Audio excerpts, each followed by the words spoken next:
The market got a pleasant surprise on Friday with a 200,000 rise in payroll employment in December.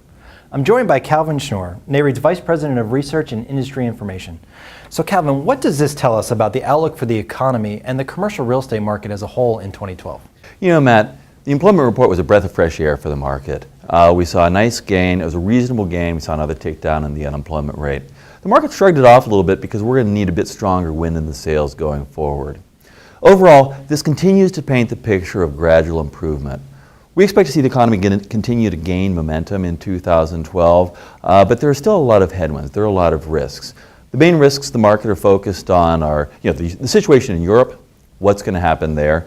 The good news is Greece is not likely to be a European layman. We don't see any strong risks. There are moderate risks. We'll have a little bit slower growth from Europe. There are still potential risks, but this is something we should be able to navigate. The other big risk, of course, is the housing crisis. The best way to put this is that it's not getting worse.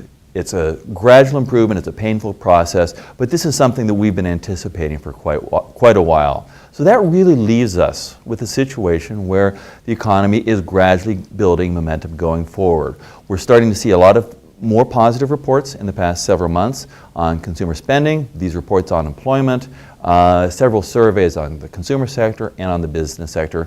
Overall, we're expecting 2012, I'm a bit cautious in saying how much improvement because we saw some false starts in 2010 and 2011, but similar to most analysts, we're expecting to see continued gradual improvement throughout the year. And how does this positive momentum we're starting to see translate to REITs and commercial properties? It translates pretty much one for one. Here again, the main feature, the main key is going to be employment. This is really obvious in the office sector because what is an office? It's a place where you employ people. The office sector has lagged a bit with us having the slow job growth, but the good news here is that payrolls are really lean. Firms cut back sharply in the recession. Firms have been slow to hire. They've been reluctant to hire. So any further gain in sales, any further gain in output, they're going to need to start adding employment. Jobs are still the key in the other sectors. Job growth, one of the nice things in Friday's employment report was we saw another increase in average hourly earnings. This is going to be key for the consumer sector and consumer spending. We do expect to see retail sales firming throughout the year. This is going to help improve the outlook for the retail sector. Now shifting over to the multifamily sector where we've already seen some tremendous gains, what's your outlook there? Are those companies priced to perfection? Well, certainly multifamily has been the darling of the commercial property sector, and that's largely because the housing crisis, unfortunately for these households, shifted many households from home ownership into rental housing. And the question is, how much more oomph can we get here? How much more is there for the market? What you've got to keep in mind is there's a huge amount of pent-up demand. We've actually done quite a bit of economic analysis here at REIT on the economic fundamentals behind this sector. I'll just share some of the key takeaways with you. First of all, household formation fell very sharply during the recession. It's normally around 1.25% growth per year. It's down at about 0.5% since 2008.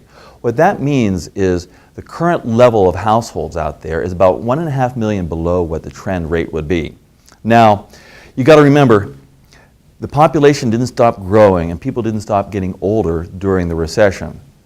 The lower level of households means there are a lot of people who are doubled up. They're living with roommates, they're doubled up with another family, they're still living with their parents.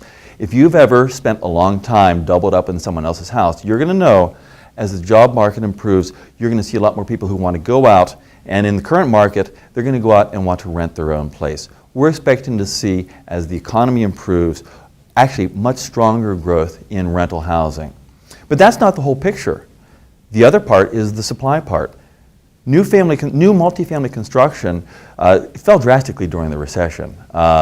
It fell way below the level just needed to keep pace with the population. We started to see some improvement in multifamily construction, multifamily starts, but it has a long way to go to make up ground. I estimate that there are about 500,000 units that would have been constructed with the normal trend that aren't out there.